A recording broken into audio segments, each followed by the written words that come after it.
Hello my loves, happy Thursday, how are you? Oh my goodness, it's so lovely to be here. Forgive me, there's been a few weeks that I've had to miss these Thursday transmissions because of school holidays and things like this. So I'm back and very grateful to be back with you. And I wonder how you're feeling. And this is really what I want to talk about today. We're in the midst of what can only be described as a cosmic cosmic cauldron of intensity. There's so much going on. We're in the midst, of course, now I'm speaking to you today in the midst of solar flares, geometric storms, Mercury retrograde just started. We've come through the Samhain portal, of course. Yeah, and there's just so much being thrown at us in the highest good of our iteration of self, for sure. But it can feel like a lot of energy, and there's a lot of initiations, a lot of shockwaves, a lot of things being cast upon to our path that perhaps we didn't expect, and we're being asked to navigate them with, of course, as much grace, ease, and joy as we can muster. But it's not easy. It's not easy. So, firstly, I just wanted to witness you, whatever you're going through, and to let you know that you're not alone. And this knowing of being connected, all of us, this beautiful understanding and felt knowledge of being connected wherever we are around the globe is so powerful. And when we come together also in the physical, when we're gathering groups, it's the potency of our shared intentions and the love that we share for each other on a soul level, and for Mother Earth and all of her inhabitants. And the shared intention of the beauty that we're wanting to create, and we are creating, despite what you're being shown on the nightly news, is palpable.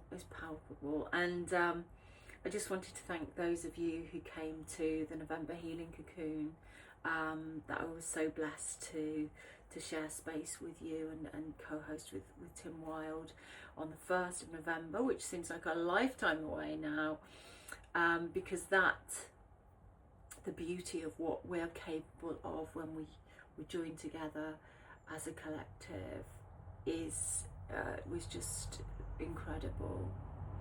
And this is what I want to talk to you about today, really, and just to sort of firstly send you love, offer you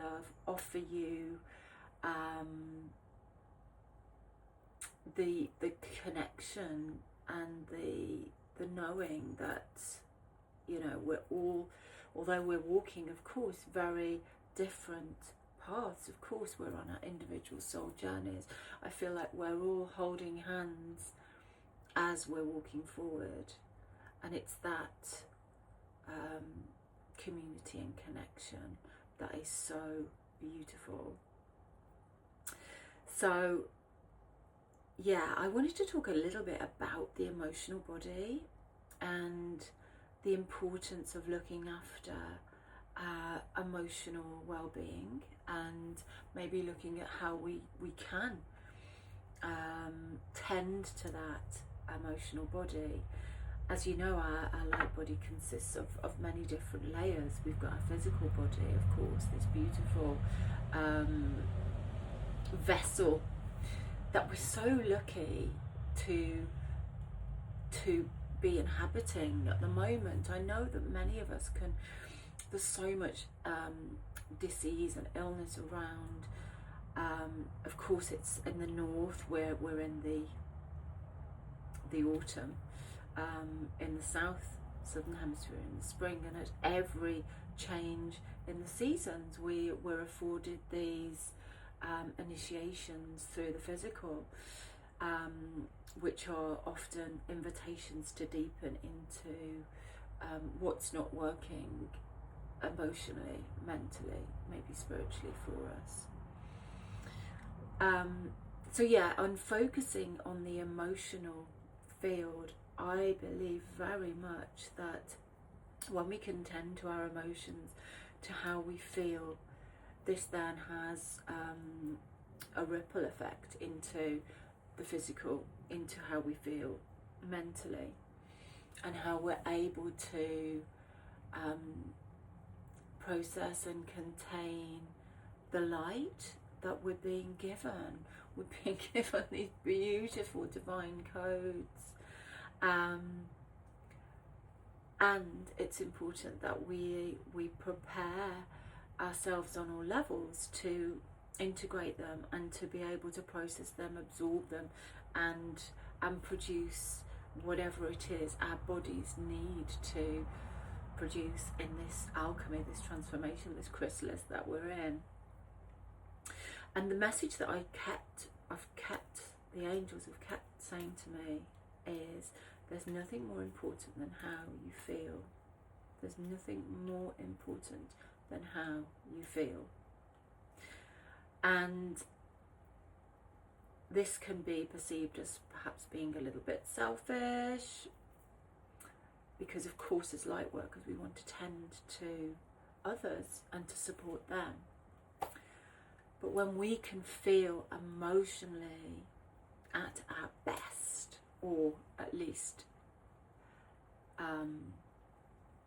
we can feel good, then we're able to hold that capacity for love and compassion, and our physical bodies are strengthened, our auric field is strengthened, our chakras are aligned, and we can receive the light codes, we can absorb it into our bodies, and we can hold that light for us and for our loved ones and for those that we work with. So my question is so simple. What makes you feel good? What tends to your emotional body? Is it a pastime that you may afford yourself? You may give yourself the gift of time to listen to music, time to dance, time to spend in nature, walking, time to spend with your animals, with your beloved pets, the animals around us. There's so many beautiful birds still around here in the UK at the moment, although it's wet and rainy. What's your favourite way to cozy up during these dark nights? Do you have an open fire that you love to sit by? Is there a book that you love to read? Do you love to do sort of some physical exercise? Do you like to spend time in the company of beautiful friends, family? Whatever it is that makes you feel good and lifts you and keeps you whole. I would say my advice would be to just invite more of that into your life, into your fields. It may be a meditation that just lifts you up. It may be working with your beloved crystals. It might be creating poetry or reading poetry, something that just brings you to a feeling of fullness and wholeness. I'd really love to hear what makes you feel really good, so that you can spread that to others and share that and nurture and nourish yourself. I'm sending you so much love. If you are called, my last angel healing course of the year for level 1 runs on the 7th of December, so please join me. But I'll be back next week and sending you lots of love.